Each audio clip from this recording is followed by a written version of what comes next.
నంద్యాల జిల్లా ఆత్మకూరులో కల్తీ నెయ్యి తయారీ గుట్టురట్టయింది. కల్తీ నెయ్యి విక్రయిస్తున్న సమాచారంతో ఫుడ్ సేఫ్టీ అధికారులు మెరుపు దాడులు చేశారు. ఈ దాడులు ప్రధాన నిందితుడు రాజుతో పాటు మరో వ్యక్తిని అధికారులు అదుపులోకి తీసుకున్నారు.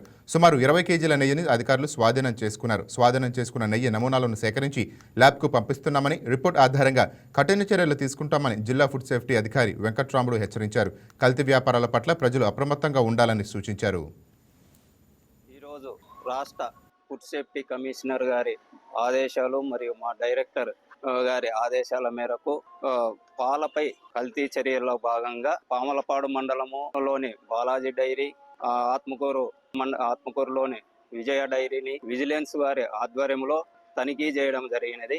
ఆ తనిఖీలో మేము కొన్ని ర్యాపిడ్ కిట్స్ ద్వారా యూరియా, మాల్టోడెక్స్, స్టాచ్, షుగర్ టెస్ట్లను చెక్ చేయడం అనేది, అందులో అన్ని నార్మల్గానే వచ్చినాయి.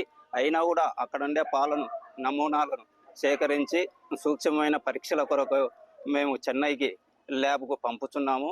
ఆ ల్యాబ్ నుంచి వచ్చిన రిపోర్ట్ల ఆధారంగా మేము వారిపై కేసులు నమోదు చేసుకొనబడును. పాములపాడు నందు బాలాజీ డైరీని కొంచెంగా అనైజినిక్గా ఉన్నందువలన వారికి ఇంప్రూవ్ నోటీసు కూడా ఇవ్వడం జరిగినది. అలాగనే మాకు మరలా ఆత్మకూరు పట్టణ పోలీసు డిపార్ట్మెంట్ వారు కలిసి కావేటి రాజు అనే ఇంటిని సోదా చేయడం జరిగినది. ఆ ఇంటి నందు దాదాపు ఒక 20 కేజీల నెయ్యి ఉన్నది. అది అనుమానంగా ఉన్నందువల్ల శాంపిల్ తీసి ల్యాబ్కు పంపించుతున్నాము. ఆ ల్యాబ్ రిపోర్ట్లు వచ్చిన తర్వాత అతనిపై Please subscribe to YK TV Network. Please subscribe to YK TV. Please watch YK News. Don't forget to subscribe YK News channel.